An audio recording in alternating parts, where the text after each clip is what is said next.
Hello, and welcome to Valerie's Garden with me, Valerie. I feel like it has been a moment since I sat down and came out to speak. That is not the case. I was here last week. It's Thursday today, and it feels like the first day that I am able to finally sit down and relax, light my incense, and have a cup of coffee. Here's my coffee today. Okay. With being so go this whole week, it made me remember the importance of rest and just being and rejuvenation. And honestly, even taking 5 minutes to stop what you're doing during a hectic, crazy day and be with yourself or connect with a friend without phones, just being present. Oh my gosh, it's just felt like such a busy week. And to be honest, it's been busy in a good way because I have been doing so many fun projects for not only myself, but with other companies and organizing so many events and opportunities for my run club community. So I feel very grateful. But yes, on top of that, now I have been working with my run coach and I went from a very easygoing 2 times a week running to having something to do 5 days a week and not just light workouts. We're getting straight into it. So on that note, it is nice to come and be present here with my podcast. I love doing this podcast and talking with you and just taking the time to do so.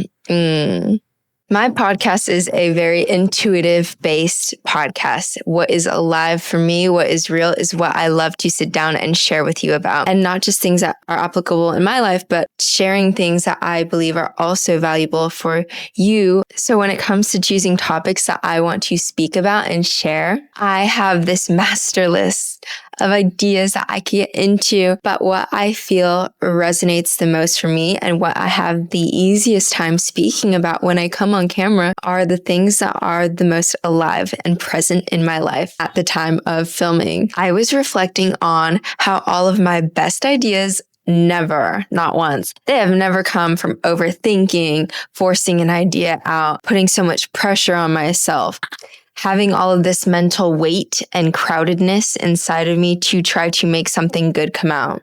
That's never been the case. So for today's episode, I want to share where my best ideas have come from and how I act when they come and some tips and reminders that can apply for you in your life to allow your creativity to flow, your ideas to flow, and for whatever aspect of your life this relates to. It can be applied to a work project or social media or a fun date night with your partner or a cute gift that you want to make for your sister. That just resonates with me right now. I want to do a little quick project before my sister. She's going to be leaving to Finland oh my gosh, she's going to leave in less than 5 days. She's leaving on Monday. So I'm going to miss her so much. By the time this podcast comes out, she will probably be on a flight or have just touched base in Finland. So let's get into it. My best ideas. Well, let me share some of my best ideas with you first so you can kind of get a feel for what I'm talking about when I say my best ideas. My best ideas, I am speaking on the things that have created the most impact in my life, for myself, for community. My best ideas are the things that have brought me fulfillment and joy and things that just light me up. And even with my best ideas, the voice of doubt does still creep in at times, right? First, it's like, woo, I've got this amazing idea. And then you got to run with it right there and then. We'll speak about that in a moment.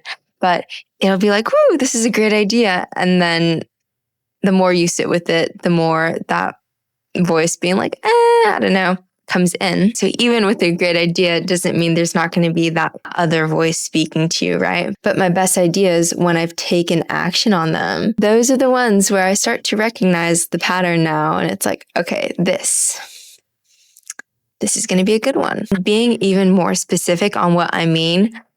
For me, starting a run club, that was an excellent idea. Wow. The opportunities and connections and experiences, the new memories, the different trails, things that I explore, the adventures. Oh my gosh. That was a good idea. Look how much it's grown now. Canceling return flights to explore more and live life. That was a damn great idea. Sharing my life on social media. Sheesh. That's been a wonderful idea too. Putting myself out there, saying yes to opportunities, reaching out to brands. Those have also been great ideas. And I noticed that some of my best design work, the ones where I'm like, ooh, actually, I do like how this came out. All of these things, let me tell you how they've come to be and what kind of state I was in for them to come up. So to put it quite frankly, and to just say it straight, all of my best ideas have come from relaxing.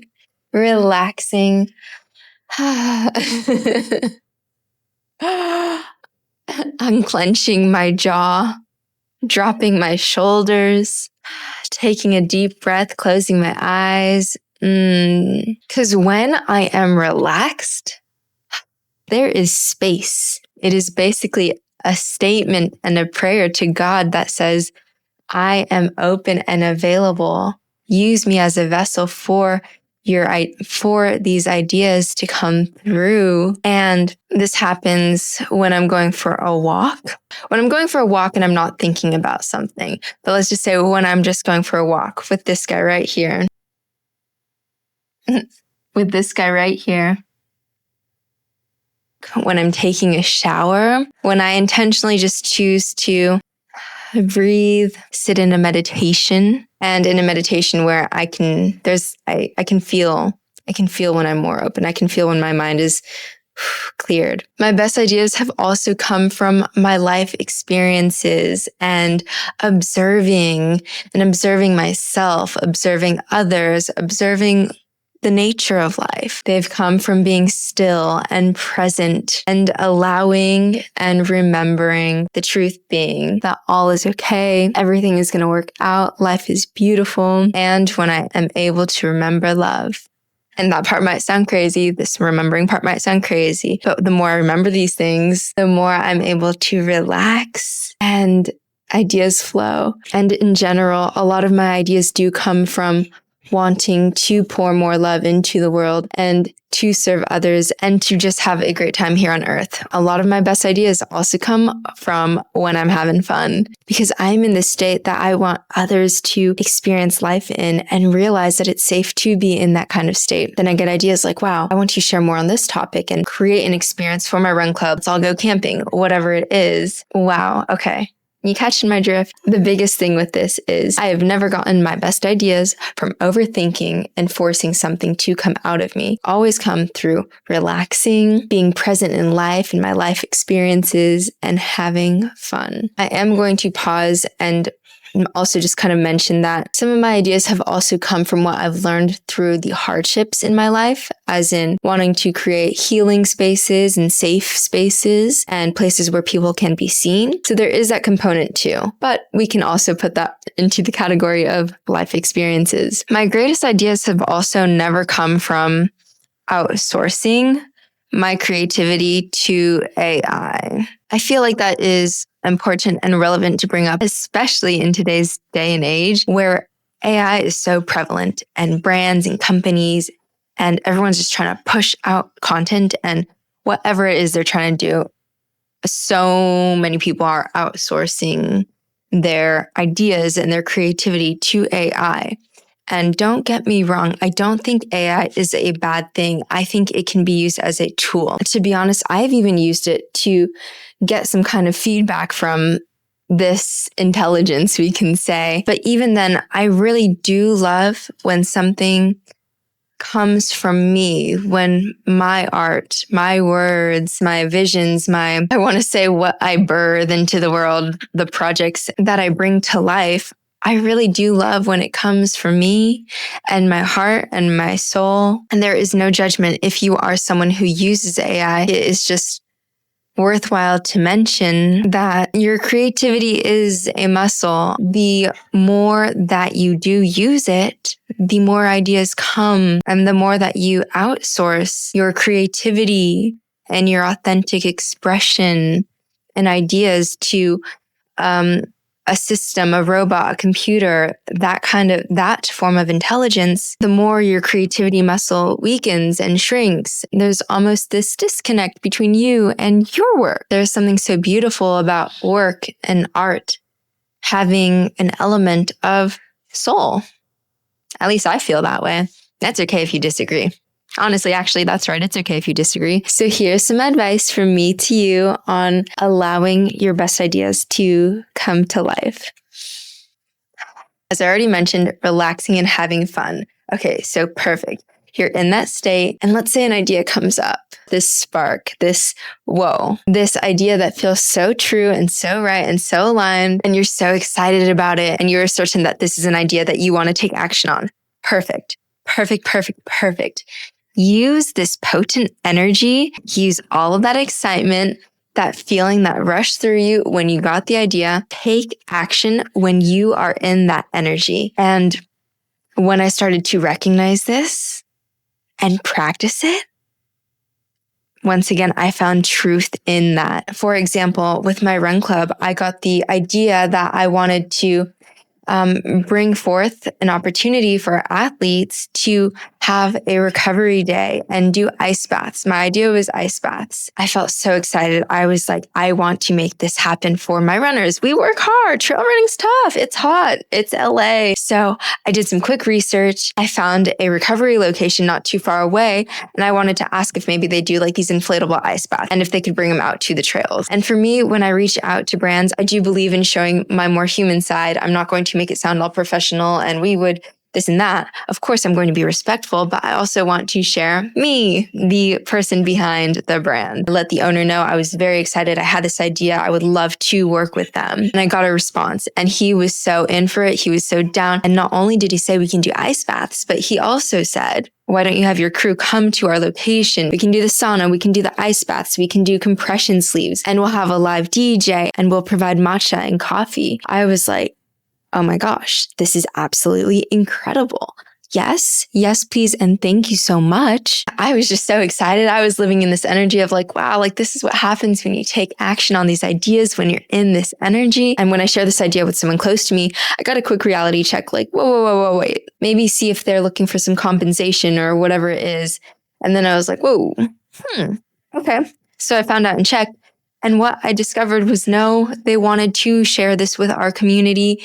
Oh my gosh, it just made me feel so grateful and so trusting in God, to be honest. So, tip 1, take action when you are in a state of that potent energy. Because what you'll notice too is sometimes when you do get an idea and you're so excited and then the other voice comes in, then you start to hesitate and overthink and you want it to be perfect and you go back and forth, maybe not, maybe this, maybe I can tweak that. And then the potency loses. Then you start to doubt if you should even execute this idea. And then maybe you leave your video in the drafts. And when you return to it later, it kind of feels old, maybe a little expired. Maybe someone else has already carried it out too. And you're like, oh shit, I had that same idea. Oh, the worst is when someone else carries it out and it's incredible. And you're like, wait, I had that idea too. Why didn't I take action? So take action. And my second piece of advice is that when you do take action, okay, great. It doesn't need to be perfect.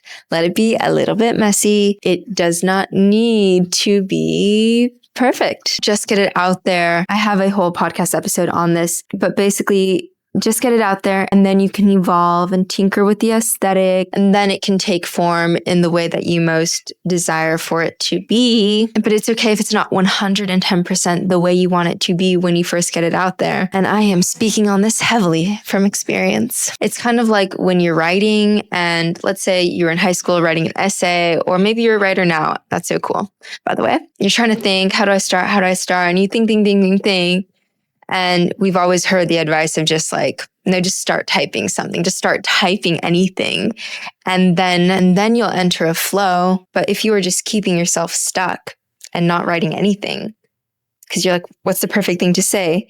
Well, then nothing's ever going to be written on the page. You're going to get nowhere. Drafts and outlines help for sure, but something that's not there can't evolve. So get something out there. With a very specific post for my run club, I was like, okay, just choose a photo. And I choose a photo of myself. And I played around with it a little bit. I had a few ideas that I was like, okay, like this is kind of cool. Then I found myself overthinking and trying to force this end result that looked kind of cool, but was also informative. And I realized I'm doing too much now. I noticed myself asking others for their opinions, people who I value their opinions, of course, but I was just doing too much.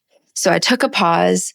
I went and did other things. And then when I returned to it and then I saw my design with fresh eyes, I was like, we're just going to simplify. I was starting to remove things from the page. I made an accidental delete and I was like, oh, wait, I have the vision. I see it now. So let's have fun with this. Maybe we'll just pop it here. This is the potential of how it's going to look. And here is the end result. And I liked the end result. I was happy with the end result, but I wouldn't have gotten here if I didn't just start somewhere and then decide to relax. And the third thing that I want to share is that the more that I do recognize the importance of relaxation, the more ideas come to me when I'm relaxed. And this is different from me saying, please just relax. It's me saying the more times that you remember to relax and the quicker you're able to enter a state of relaxation, the easier it will be for ideas to flow through you when you are in that state. Whether it is an underlying intention of ideas come to me or not, I notice the more I'm able to relax, the more ideas flow. You're just going to have to trust me on that one. Actually, don't trust me on that one. Try for yourself, please. That's what I want more. Please. Go live for yourself, experiment for yourself. And my fourth and final reminder, something that I already shared, but I just want to emphasize it one last time. The more you exercise your creativity muscle, the stronger it grows. And you can trust that. You can trust yourself and you can trust your ideas. You can trust what comes through you. We all have so many ideas, and not every idea that you execute is going to be quote unquote the best one. So get comfortable being okay with that. But if it is something that in your heart of hearts knows that it wants, and you're not seeing that immediate return, remember this: the best things do take time. They grow and evolve over time. The best things deserve to be poured love into consistently. If you believe so much in it, choose to show up again and again and again. That is my piece for today. Have an absolutely incredible week. Have a beautiful day. Relax more, have fun, lean into the things that light you up, observe, take it all in, and allow yourself to be, not always doing and overthinking. I'm actually very curious, and I would absolutely love to know when you have felt your best ideas have come through. Please let me know in the comments. Alrighty, take care, and I will see you next week on Valerie's Garden. Bye.